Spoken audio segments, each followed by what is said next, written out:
జాతీయవాద జర్నలిజానికి అసలైన వేదిక నేషనలిస్ట్ హబ్ ని సబ్స్క్రైబ్ చేసుకోండి. నోటిఫికేషన్స్ కోసం బెల్ ఐకాన్ పై క్లిక్ చేయండి. సురేష్ గారు నమస్తే. నిజంగా బీజేపీ సీట్ల సంఖ్య తగ్గినా కూడా డెఫినెట్గా గవర్నమెంట్ ఫామ్ చేస్తుంది, నో డౌట్ అబౌట్ ఇట్. రెండోది, ఈ విషయం ఈ ముగ్గురు గెలిచినప్పుడు చాలా సర్ప్రైజ్ అనిపించింది, ఇంకో విధంగా చెప్పాలంటే బాధ అనిపించింది కూడా. ఎందుకంటే సిన్సియర్గా పాలిటిక్స్ చేద్దాము, నిజంగా ప్రజలకు సేవ చేద్దాం అనుకుని ఎంతోమంది పోటీ చేస్తున్నారు. లైక్ అన్నామలై, ఇంకా చెప్పాలంటే జేడీ లక్ష్మీనారాయణ లాంటి వాళ్ళు, ఇంకా చాలామంది ఉన్నారు. గతంలో జేపీ లోక్సత్తా ఇట్లాంటి వాళ్ళు చాలామంది ఉన్నారు. అలాంటి వాళ్ళకి గెలవడం అనేది చాలా కష్టమైపోతుంది ఈ రోజుల్లో. కానీ ఇలాంటి బ్యాక్గ్రౌండ్, ఫర్ ఎగ్జాంపుల్ ముందుగా అమృత్పాల్ సింగ్ని మనం తీసుకుందాం. ఎట్లా గెలవగలిగాడు అంటే అంత ఐడియాలజీ బేస్డ్ మీద గెలిచినట్టుగా కనిపిస్తుంది. కరెక్టే రాజుగారు. ఏదేమైతుందంటే ఇప్పుడు మనం కూడా ఒక లోకల్ యాంగిల్ తీసుకురావాలంటే మన కడప విజయవాడ మర్డర్ పాలిటిక్స్ తీసుకోవచ్చు. మనకు తెలుసు చాలా మంది ఒక ఫ్యామిలీనే విజయవాడలో ఇన్వాల్వ్ ఉన్నారు దీంట్లో ఆ టైంలో. ఇప్పుడు తగ్గింది అనుకోండి, ఇప్పుడు అసలు లేదు. రాయలసీమలో కూడా ఫ్యాక్షన్లు చాలా ఉంటాయి ఆ టైంలో, ఒకరొకరిని చంపడం. అది వాళ్ళ నాన్న నుంచి మొదలై, పెద్ద నాన్న నుంచి మొదలై, అక్కడి నుంచి కింద వచ్చి నెక్స్ట్ జనరేషన్ కానీ ఇప్పుడు కొంచెం చాలా మటుకు తగ్గిపోయింది.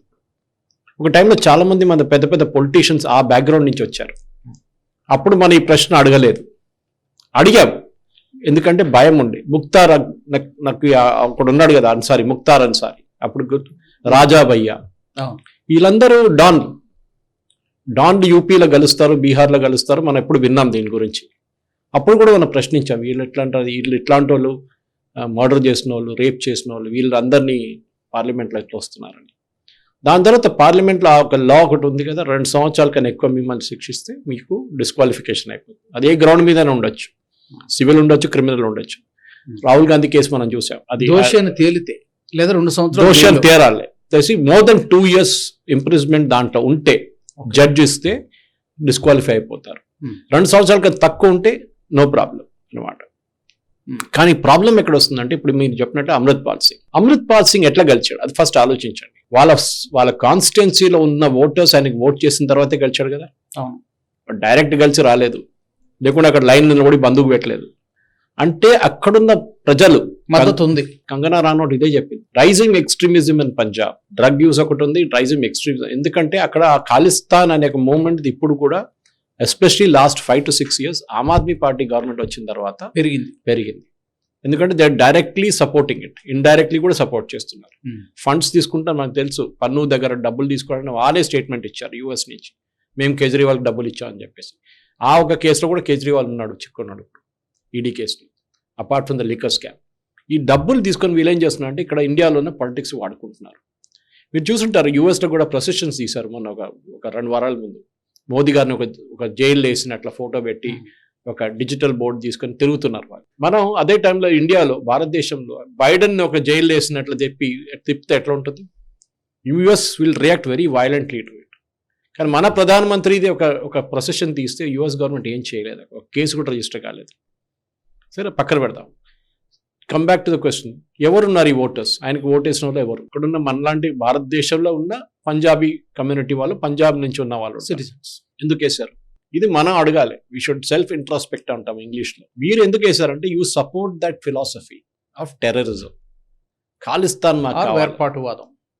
అప్పుడు కేపీఎస్ గిల్ గారు వచ్చి మొత్తం దీన్ని కంప్లీట్గా ఎలిమినేట్ చేసిన తర్వాత కూడా లాస్ట్ ఒక 10-15 సంవత్సరాలు ప్రాబ్లం లేకుండే. కానీ అప్పుడు మనకు తెలుసు, మర్డర్ జరిగినప్పుడు, ఇందిరాగాంధీ హత్య జరిగినప్పుడు, కానీ దాని తర్వాత జరిగిన ఇన్సిడెంట్స్లో కూడా, బేయన్ సింగ్ గారి హత్య జరిగినప్పుడు, దాంట్లో చాలా మటుకు పంజాబ్ ముఖ్యమంత్రి అప్పుడు ఆయన హత్య జరిగినప్పుడు కూడా ఈ ఎలిమెంట్స్ని డిఫెండ్ చేయడానికి చాలా మంది వచ్చారు. ఎందుకంటే ఇప్పుడు మొన్న కంగనా రానౌత్ని స్లాప్ చేసిన కేసు ఒకటి ఉంది ఎయిర్పోర్ట్లో, చండీగఢ్ ఎయిర్పోర్ట్. ఆమెను సపోర్ట్ చేయడానికి ఎంతమంది వచ్చారు? ఎమ్మెల్యే సీట్ కూడా ఆఫర్ చేస్తున్నారు.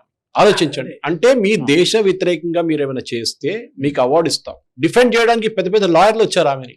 ఎందుకు? కంగనా రానౌత్ని కొట్టింది. అదే టైంలో రాహుల్ గాంధీని స్లాబ్ కొడితే వీళ్ళు ఎంతమంది వస్తారండి సపోర్ట్ చేయడానికి? అప్పుడేమంటారు, ఇది టెర్రరిస్ట్ అటాక్, కావాలని చేశారు, మా నేతమే చేశారు, వీరనారిలాగా చిత్రీకరిస్తారు. బికాస్ కంగనా రానౌత్ ఒక సిస్టమ్ ఉంది. అంటే బీజేపీ నుంచి వచ్చింది, ఆమె కొంచెం అవుట్ స్పోకన్, ఆమె అట్లాంటి రోల్స్ చేస్తుంది. దానికోసం ఆమెను కొడితే కూడా ప్రాబ్లం లేదు, మిమ్మల్ని సపోర్ట్ చేస్తామని చెప్పి. నెక్స్ట్ ఆమె don't be surprise, stamp paper మీద రాసిస్తాను, ఒక 3 నెలలు 6 నెలల లోపల ఆమె సిఎస్ఎఫ్ నుంచి రిజైన్ చేసి బయటకు వచ్చిన తర్వాత ఎమ్మెల్యేగా పోటీ చేసి ఏదో అసెంబ్లీలో లేకుంటే లోక్సభలో కూర్చుంటుంది 100%. మనం ఇట్లాంటి వాళ్ళని ఎంకరేజ్ చేస్తాం. ఇంజనీర్, మీరు ఇప్పుడు కాశ్మీర్ సంగతి చెప్పారు, బారాముల్లా నుంచి ఎవరిని ఓడించారు?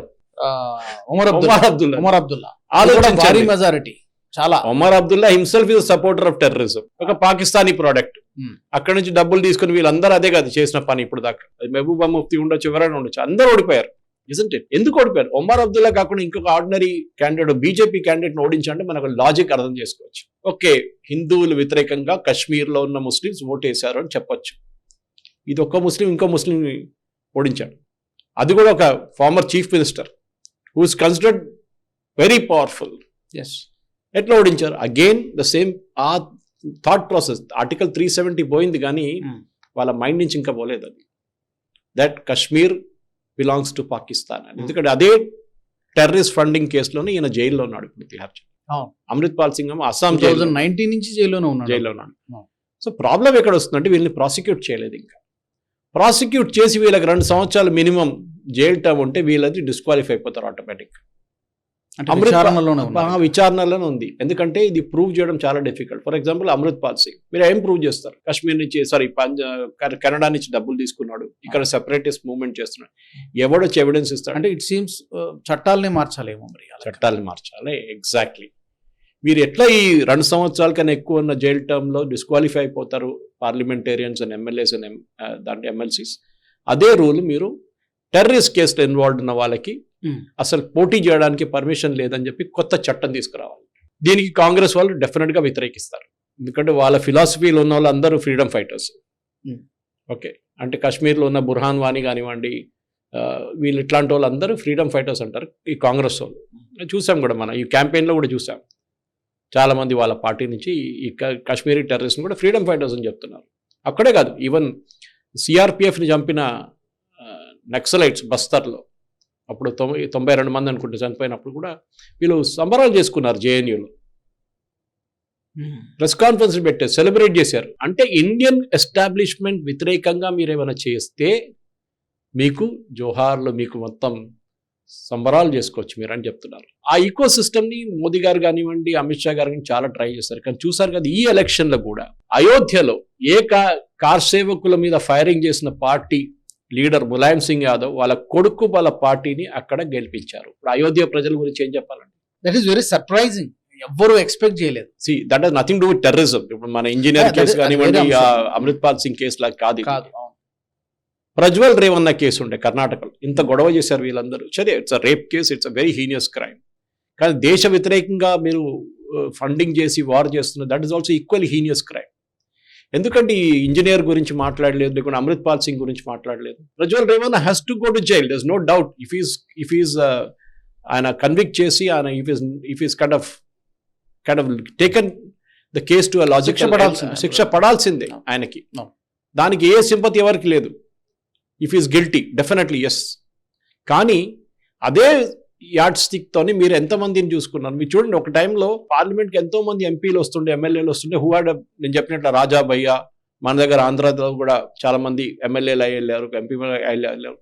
వాళ్ళకి అందరికి క్రిమినల్ బ్యాక్గ్రౌండ్ ఉండే, కానీ అప్పుడు ఏం చేయలేకపోయి కొత్త చట్టం వచ్చేదాకా. కానీ ఇప్పుడు నేను అడిగే ప్రశ్న ఏంటంటే, ఇట్లాంటి ఒక crime which is the different crime, technical crime గాని చెప్పలేము మనం. ఒకరిని చంపాడు, అది కాదు కదా ఇక్కడ case. You are waging a war against the state అంటారు. రీజన్కి నేషనల్ సెక్యూరిటీకే థ్రెట్ కదా. ఈ నేషనల్ సెక్యూరిటీ అంటే one man's terror is another man's freedom fighter అంటారు. One man's terrorist is another man's freedom fighter అని ఇంగ్లీష్లో అంటారు. అంటే ఒక్కడు మీరు టెర్రరిస్ట్ అనేటోడు ఇంకొకటి ఫ్రీడమ్ ఫైటర్ అంటారు.